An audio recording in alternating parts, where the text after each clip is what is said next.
மதிமுகம் நேயர்களுக்கு வணக்கம். இது அரசியல் தாக்கமும் பின்னணி வழங்குவதற்காக நான் தினேஷ், நான் நிரோஷா.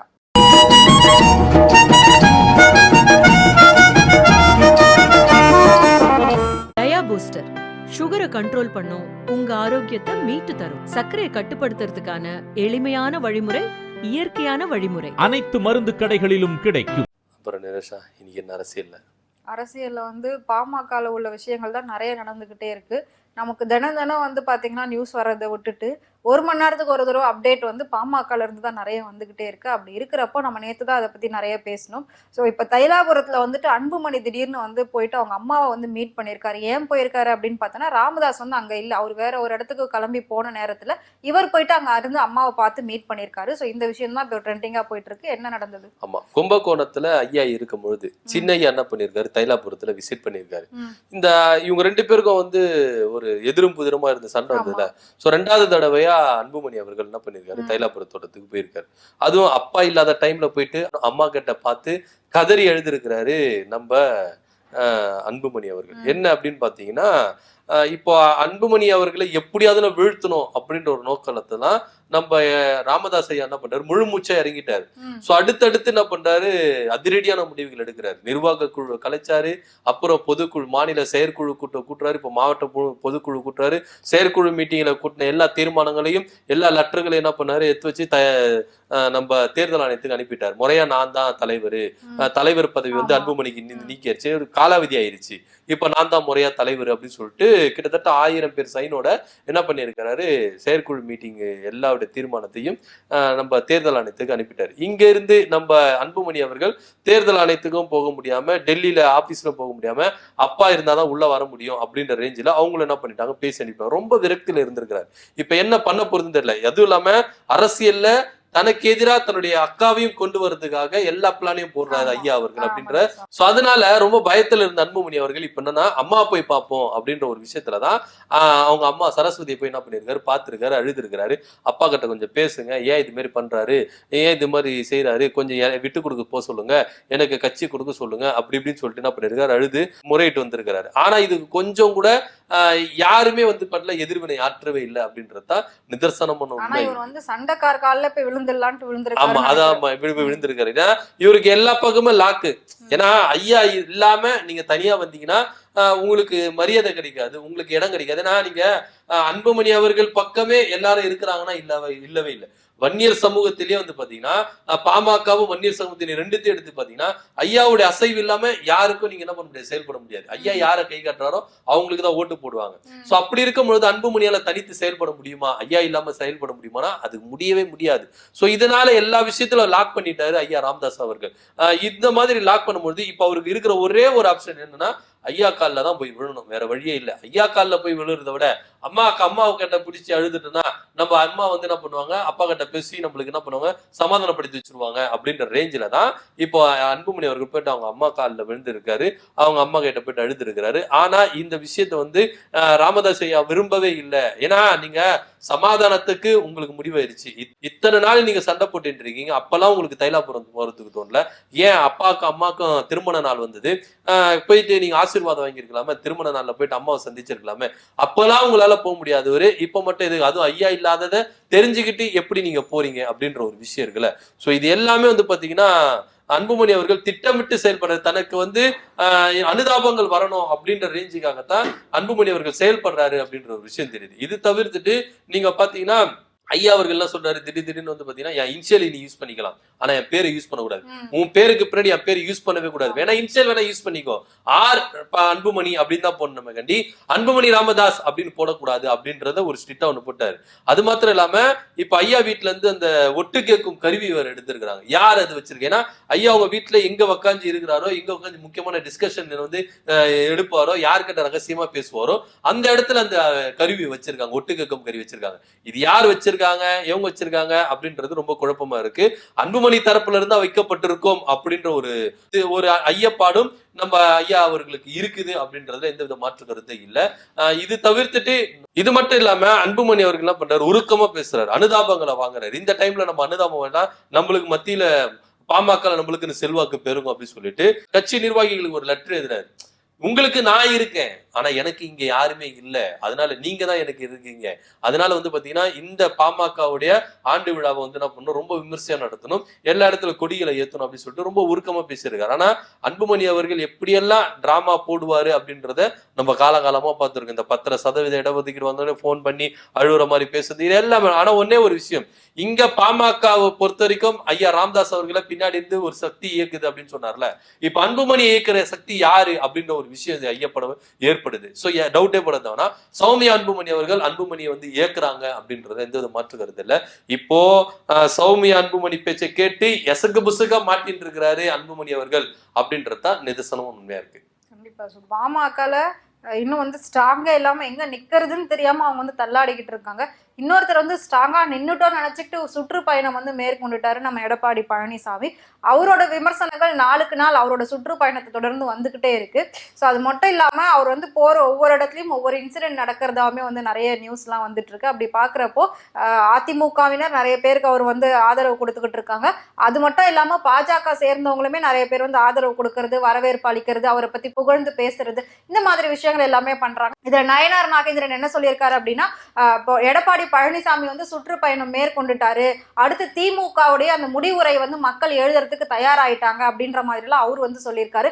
ஆனா இதுல அதிமுகவோட ஒரு முக்கிய புள்ளி இதுல கலந்துக்கவே இல்லை அப்படின்ற ஒரு நியூஸ் வந்திருக்கு. அது யாரு கலந்துக்கல, யார் அதை புறக்கணிச்சது? ஆமா, 2 பேரு வந்து கலந்துக்கல. நீங்க கொங்கு பெல்ட்ல எடுத்துட்டீங்கனால இவங்க 2 பேர்த்து தவிர்த்துட்டு நீங்க அரசியல் செய்ய முடியாது அப்படின்ற ஒரு விஷயம் இருக்குது.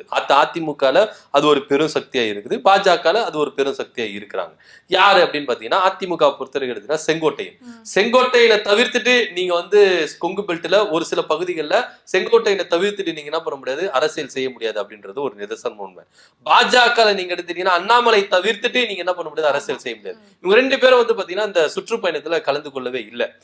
செங்கோட்டையன் அவர்கள் இத்தனைக்கும் வந்து பாத்தீங்கன்னா கோபிச்செட்டிப்பாளையத்துலதான் இருக்கிறாரு, வெளியே போல 2-3 நிகழ்ச்சிகளா கலந்துகிட்டாரு. ஆனாலும் எடப்பாடி பழனிசாமி கலந்து கொண்ட அந்த மக்களை காப்பும் தமிழகத்தை மீட்புன்ற சுற்றுப்பயணத்துல ஏன் ஒரு கலந்துக்கல அப்படின்னு பாத்தீங்கன்னா அவர் முறையான அழைப்பு விடுதல் கொடுக்கல அப்படின்றதுதான் ரொம்பவே வந்து என்ன பண்ணது பேசும் பொருளா இருக்கு. ஏற்கனவே விவசாயிகள்லாம் சேர்ந்து ஒரு பாராட்டு விழா நடத்தினாங்க எடப்பாடி பழனிசாமி, அதுக்கும் முறையாப்படி இவருக்கு அழைப்பிடுதல் கொடுக்கல அப்படின்றத அங்கேயே 2 பேருக்கு என்ன பண்ணுச்சு, ஒரு முற்றுமோதல் போக்கு ஏற்பட்டுச்சு. அதுக்கப்புறம் வந்து பாத்தீங்கன்னா பாஜக உள்ள போந்து இதை எப்படி தங்களுக்கு சாதகமா மாத்திக்கொள்ளணும் அப்படின்றத ஒரு பிளான் ஒன்று போட்டாங்க, ஒரு கேம் விளையாடுனாங்க. ஏன்னா பாஜக கூட்டணி அதிமுக வரக்கூடாது போக கூடாது அப்படின்னு சொல்லிட்டு எடப்பாடி பழனிசாமி நினைச்சாரு.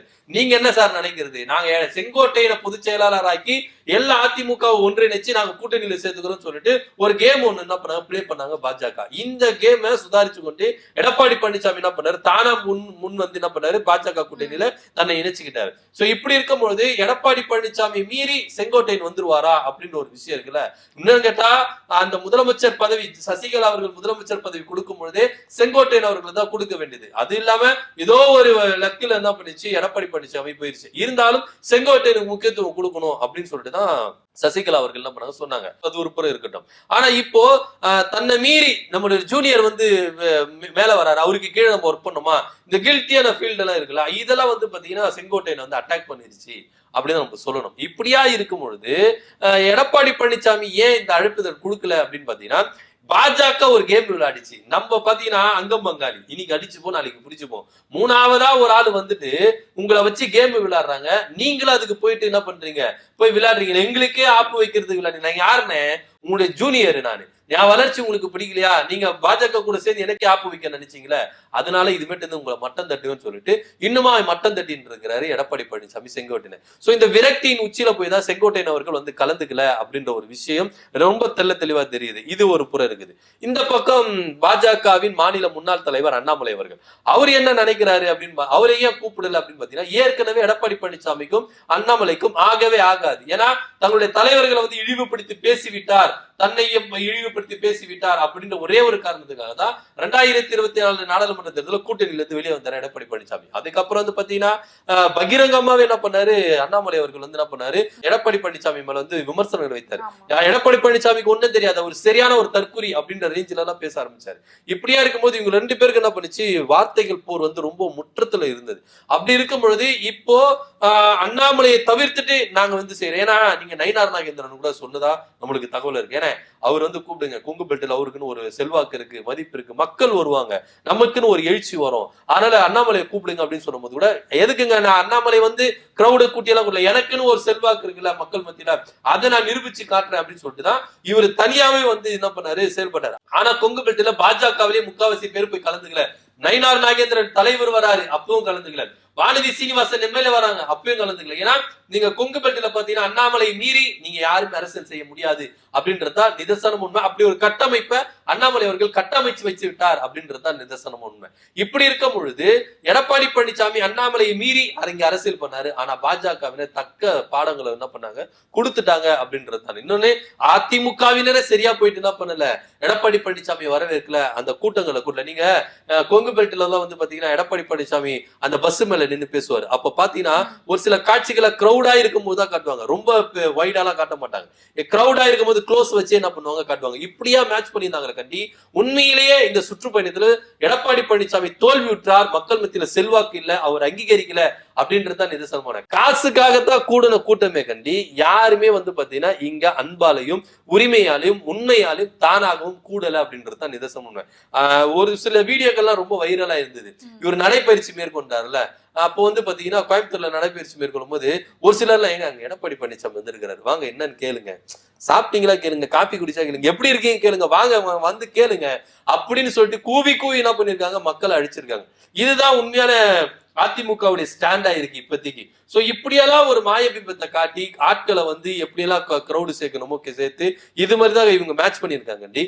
உண்மையா தொண்டர்கள் கூடுனாங்கன்னா இல்லவே இல்லை. அண்ணாமலையை மீறி நீங்க எப்படி அரசியல் பண்ணிடுவீங்க அப்படின்னு சொல்லிட்டு பாஜகவுடைய அண்ணாமலை ஆதரவாளர்கள் எல்லாருமே வந்து என்ன பண்ணுங்க, இங்க எதிர்க்காக தான் செயல்பட்டு இருக்காங்க.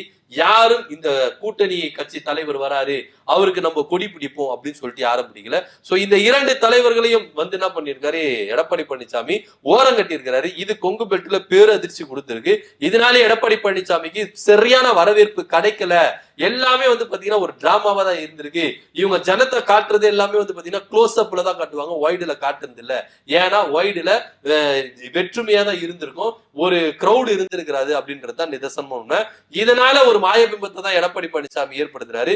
இதனால ரெண்டு பேர் தலைவர்கள் என்ன பண்ணிருக்காங்க, கொஞ்சம் கோவத்துலதான் இருக்கிறாங்க. இது எலெக்ஷன்ல ரெஃப்ளெக்ட் ஆகுமா அப்படின்றத பொறுத்து இருந்து பார்க்கணும். கண்டிப்பா. சோ பாஜக கூட போய் என்னைக்கு அதிமுக கூட்டணி வச்சதோ, ஏற்கனவே பாஜகவுக்கு தமிழ்நாட்டுல வேல்யூ இல்லை. இதுல இவங்க கூட்டணி வச்சதுக்கு அப்புறமா இப்ப இவங்களுக்கும் வேல்யூ இல்லாம போயிடுச்சு. இதுல இன்னொரு விஷயம் என்ன வந்திருக்கு அப்படின்னா, மோடி வந்து பதவி விலகிறதா ஒரு நியூஸ் வந்திருக்கு. அது வதந்தியா இல்ல உண்மையிலே நடக்க போகுதா அப்படின்ற மாதிரி தெரியல. ஆனா அதை பத்தி ஒருத்தர் வந்து சொல்லியிருக்காரு. அவர் சொன்னதுனாலதான் இவ்வளவு பெரிய விஷயங்கள் வந்து பரவிக்கிட்டு இருக்குன்னு சொல்றாங்க. உண்மையிலே மோடி வந்து பதவி விலகிறதுக்கான வாய்ப்பு இருக்கா? ஆமா, அப்படிதான் இப்போதைக்கு அரசியல் வட்டாரத்துல ரொம்ப பரபரப்பா பேசப்பட்டிருக்கு. மீண்டுமா இந்த பிரதமர் மோடி பதவி விலகணும் அப்படின்ற ஒரு விஷயம் பரவின்னு இருக்கு. என்ன அப்படின்னு பாத்தீங்கன்னா 2021 நாடாளுமன்ற தேர்தலையே இந்த விஷயம் வந்து என்ன பண்ணிச்சு, ரொம்ப அரசியல் பரசலா பேசப்படுது. ஏன் அப்படின்னு பாத்தீங்கன்னா, ஒரு பாஜக கட்சியில இருக்கிறவரு 75 வயசு ஆயிட்டா அவங்க வந்து ஓய்வு பெறணும், கட்சியிலும் பதவியில இருக்கக்கூடாது, ஆட்சியிலும் பதவியில இருக்கக்கூடாது, அவங்க வந்து வழிகாட்டி குழு அப்படின்றத ஒண்ணு நியமிச்சு மோடி அவர்கள் என்ன பண்ணாரு, உருவாக்குனாரு. இது யாருக்கு எதிராக உருவாக்குனாரு அப்படின்னு பாத்தீங்கன்னா, எல்கே அத்வானி பாஜகவில் தலைவர்கள் பாஜக உருவாதற்கு ஒருவரானா இருந்த எல்கே அத்வானியை ஓரம் கட்டுறதுக்காகவே மோடி அவர்கள் என்ன பண்றாரு, இந்த விதிமுறைகளை கொண்டு வந்தார். இப்ப இதுவே அவருக்கு பெரிய ஆப்பா மாறிச்சு. என்ன அப்படின்னு பாத்தீங்கன்னா, RSS தலைவர் மோகன் பகவத் அவர் என்ன பண்ணிருக்காருன்னா, வழிவிடுங்க, 75 வயசு ஆயிடுச்சுன்னா தானே ஒதுங்கி போங்க, பின்னாடி வரவங்களுக்கு வழி விடுங்க, அவங்கள வந்து தலைவரா வந்து தலைமை பண்பு எடுத்து அவங்கள செயல்படுத்தும் அப்படின்ற ஒரு ரேஞ்சில தான் அவர் சொல்லி இருக்கிறார். இது வந்து அவருக்கும் உகந்ததா இருக்கும், மோடி அவர்களுக்கும் உகந்ததா இருக்கும் அப்படின்ற மாதிரி தான் சொல்லி இருக்கிறாரு. என்ன அப்படின்னு பாத்தீங்கன்னா, அடுத்த வருஷம் 75 வயசு ஆகுது மோடி அவர்களுக்கு. இந்த வருஷம் 74, அடுத்த செப்டம்பர் 75 வயசு அவருக்கு கம்ப்ளீட் ஆகுது. அப்படி இருக்கும்போது 75 வயசுக்கு மேல யாருமே பாஜகக்குள்ளே இருக்கக்கூடாது, ஆட்சிக்குள்ளே பாஜக காரங்க ஆட்சிக்குள்ளே இருக்கக்கூடாது. இதுதான் அவங்களுடைய விதியா இருக்கு. இப்படி இருக்கும் பொழுது மோடி அவர்கள் பதவி விலகணும் அப்படின்ற ஒரு பேச்சு இப்பவே அடிபட்டிருக்கு. இது வந்து பாத்தீங்கன்னா RSS வந்து என்ன பண்ணிருக்கு, உண்மையிலே இது இம்ப்ளிமெண்ட் பண்ணணும். ஏன் அப்படின்னு பாத்தீங்கன்னா, RSS என்ன நினைக்கிறாங்கன்னா, மோடி பிரதமரா இருக்கக்கூடாது. ஏன்னா மோடியோடைய அமித்ஷாவுடைய செயல்பாடுகள் சமீபத்திய நடவடிக்கைகள் சரியில்லை. ஏன்னா நீங்க 2024 நாடாளுமன்ற தேர்தலில் வந்து பாத்தீங்கன்னா RSS வந்து பாஜகவுக்கு சரியா வேலை செய்யல அப்படின்றதுதான் நம்ம எல்லாம் பேசியிருக்கோம். ஏன்னா பாஜக வந்து RSS உடைய விதிமுறைகளுக்கு RSS சித்தாந்தத்துக்கு விலகி இருக்குது. ஏன்னா நீங்க CA சட்டத்தை கொண்டு வந்ததா இருக்கட்டும், அதே போல ஆர்டிகல் 370 இது பண்ணதா இருக்கட்டும், குடியுரிமை திருத்த சட்டம், அதே போல வகுப்பு திருத்த சட்டம், இது எல்லாமே வந்து ஒரே நாடு ஒரே தேர்தல் ஒரே மொழி, இது எல்லாமே வந்து பாத்தீங்கன்னா RSS உடைய சித்தாந்தம், RSS உடைய திட்டம். இந்த திட்டத்தை செயல்படுத்துறதுல பாஜக முனைப்பிருச்சு. ஆனா மக்கள் மத்தியில இதுக்கு எதிர்ப்புகள் ஆரம்பிச்சது. இதனாலே பாஜக என்ன நினைச்சது அப்படின்னு பாத்தீங்கன்னா, எதுக்கு மக்கள் எதிர்ப்பு சம்பாதிக்கணும், அதனால இதை கொஞ்சம் ஆறப்படலாம், அதுக்கப்புறம் நம்ம என்ன பண்ணலாம். ஆனா RSSக்கு இது முழுக்க இம்ப்ளிமெண்ட் பண்ணணும் அப்படின்ற ஒரு விஷயத்துலதான் அவங்க நின்னுனாங்க. ஆனா மோடி அவர்களும் அமித்ஷா அவர்களும் இது விலகி இருந்தாங்க. சோ அதனால RSS உச்சகட்ட கோபத்துல இருந்தாங்க. எப்படி நாங்க சொல்றது நீங்க செய்யாம இருக்கலாம், RSS இல்லைன்னா இன்னைக்கு பாஜக இல்ல அப்படின்ற ஒரு இது அது காலந்தொட்டு இருக்குது. சோ அப்படி இருக்கும் பொழுது மோடி அவர்கள் 10 வருஷத்துல RSS தலைமையிடத்துக்கே போகாம இருந்தார். ஆனா கடந்த கொஞ்சம் மாதங்களுக்கு முன்னாடி என்ன பண்ணாரு, RSS தலைமைக்கு போனாரு. வெளியே வரும்பொழுது சோர்வான ஒரு முகத்தோட என்ன பண்ணாரு, சோர்ந்து போய் வந்தார். சோ அப்ப அங்க லெப்ட் ரைட் என்ன பண்ணிருக்காங்க, மோடி அவர்களை வாரி இருக்காங்க.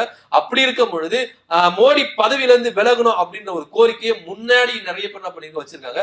இதை அக்செப்ட் பண்ணிட்டு வந்திருக்கிறார் மோடி அவர்கள். சோ அடுத்த பிரதமரை யார் வர போறாரு அப்படின்ற ஒரு விஷயத்துல தேடல ஆரம்பிச்சிட்டாங்க RSS காரங்க. சோ அப்படி இருக்கும் பொழுது மோடி அவர்கள் உடனடியா என்ன பண்ணணும், பதவி விலகணும். ஏன்னா மோகன் பாகவத் சொல்லி இருக்கிற, ஏன்னா அவருக்கு வந்து 75 வயசு ஆகும் போது அவரு தானா ராஜினாமா பண்ணி பின்னாடி வரவங்களுக்கு இடம் கொடுத்தா இது மோடிக்கும் உகந்ததா இருக்கும். மோடியும் தானா பதவி விலகி பின்னாடி வரவங்களுக்கு இடம் கொடுக்கணும் அப்படின்ற ஒரு ரேஞ்சில தான் பார்க்கப்படுது. சோ கூடிய விரைவில் இந்த ப்ராசஸ் நடக்க போகுது. மோடி அவர்கள் ராஜினாமா பண்ணி திரும்பவும் யாருன்னா ஒருத்தர் வருவாங்க அப்படின்னு பாத்தீங்கன்னா, யாரு வருவா அப்படின்னு பாத்தீங்கன்னா நிதின் கட்காரியை கொண்டு வரலாம். ஏன்னா நிதின் கட்காரி RSS காரவர் இருக்காரு, பாஜக அனுசரிச்சு போறவரும் இருக்கிறார். சோ அதனால அவரை கொண்டு வரலாம் அப்படின்ற ரேஞ்சில தான் பேசப்பட்டது.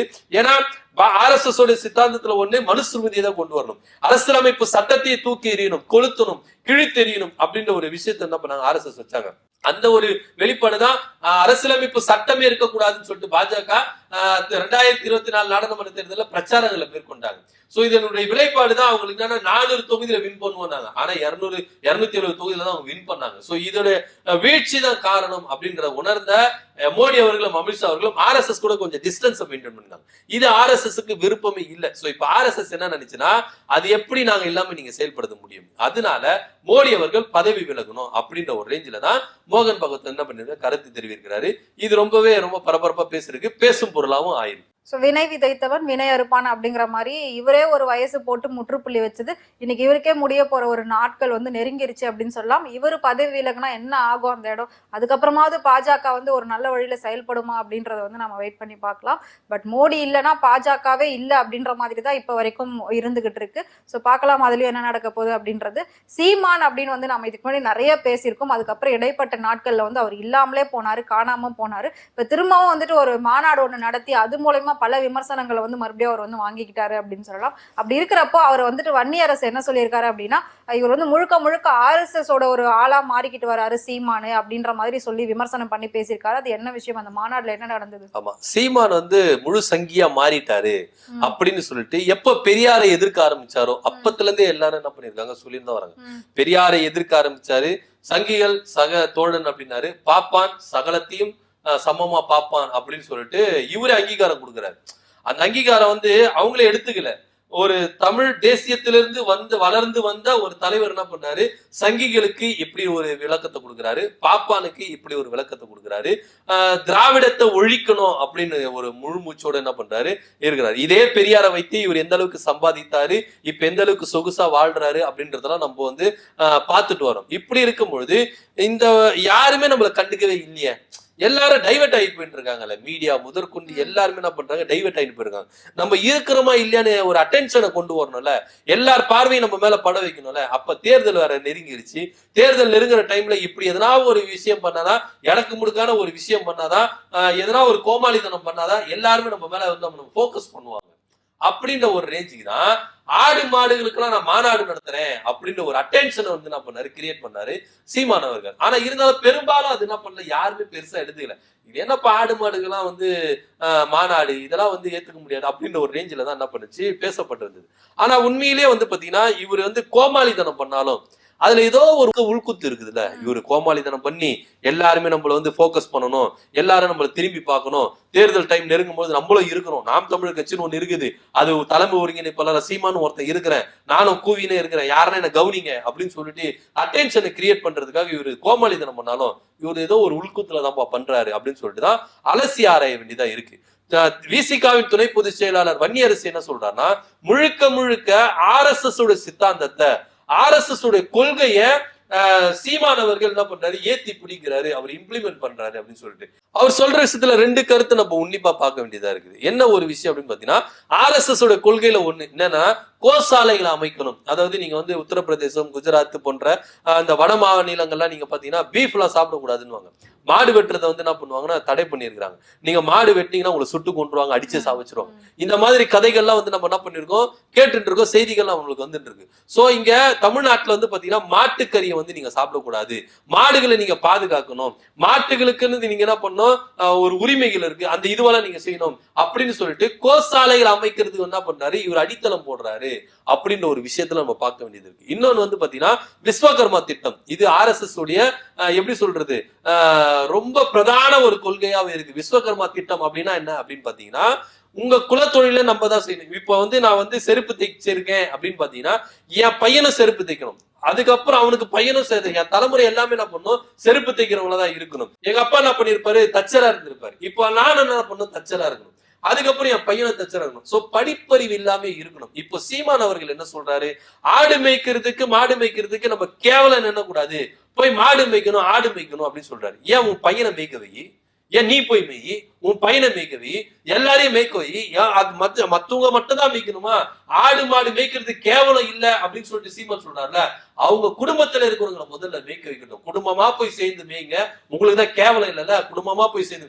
இது எல்லாமே வந்து பாத்தீங்கன்னா RSS உடைய கொள்கையை தான் சீமான் அவர்கள் என்ன பண்றாரு, இம்ப்ளிமெண்ட் பண்றாரு. எப்படி ஒருத்தர் ஒரு குடும்பத்துல வந்து ஒரு கஷ்டப்படுற ஏழை எளிய மக்கள் என்ன பண்ணுவாங்கன்னா, நான் தான் இப்படி இருக்கேன், என் பையன் இப்படி இருக்க கூடாது, படிச்சு முன்னேறணும், வெளி உலகத்துக்கு போகணும், எல்லாமே படிச்சு கல்வியில அறிவியல சிறந்து விளங்கணும் அப்படின்னு தான் ஒவ்வொரு பேரண்ட்ஸும் நினைப்பாங்க. ஆனா இந்த பேரண்ட்ஸ் இப்படி கனவு காண்றாங்களே, இந்த பேரண்ட்ஸ் உடைய கனவை படுகுழி தோண்டி புதைக்கிறார் சீமான் அவர்கள் அப்படின்னு தான் நம்ம எடுத்துக் கொள்ளப்படுது. ஏன்னா ஆடு மாடு மேய்க்கிறது கேவலம் இல்ல, ஆடு மாடு மேய்க்கணும் அப்படின்னு. ஏன்னா இதுக்கு முன்னாடி ஒரு வாட்டி இதெல்லாம் சொன்னார், நான் வந்து பாத்தீங்கன்னா அரசாங்கம் அமைச்சிட்டேன்னா மாடு மேய்க்க சொல்லுவேன், அதுக்கு டிகிரி படிக்க சொல்லுவேன், மாடு மேய்க்க சொல்லுவேன், அது அரசாங்க வேலையா மாத்துவேன், அப்படி இப்படின்னு ஏகப்பட்ட கதையெல்லாம் புருடாலாம் என்ன பண்ணிருக்காரு சீமான் அவர்கள் விட்டுருக்காரு. சோ இவருடைய சித்தாந்தம் எல்லாமே வந்து பாத்தீங்கன்னா RSS உடைய சித்தாந்தத்தை அப்படியே என்ன பண்றாரு, ரெஃப்ளெக்ட் பண்றாரு. சோ இது சீமான் அவர்கள் கோமாளித்தனம் பண்ணாலும் இதுல வந்து நம்ம உன்னிப்பா கவனிக்க வேண்டிய விஷயமா இருக்குது அப்படின்னு சொல்லிட்டு தான் வன்னியரசு போன்றவர்கள் என்ன பண்றாங்க, எடுத்து சொல்றாங்க. ஆனா உண்மையில வந்து பாத்தீங்கன்னா சீமான் அவர்கள் RSS உடைய முழு கொள்கைவாதியா மாறிட்டாரு, RSS உடைய கொள்கை பரப்பு பொதுச் செயலாளர் இருக்கிறார். அவர் வந்து நாம் தமிழர் கட்சியோட ஒருங்கிணைப்பாளர்னா இல்ல, RSS உடைய கொள்கை பரப்பு செயலாளரா சீமான் அவர்களை அப்பாயின்மெண்ட் பண்ணிட்டாங்களோ அப்படின்ற விதத்துல நம்ம என்ன பண்ணுது பார்க்க வேண்டியதா இருக்குது.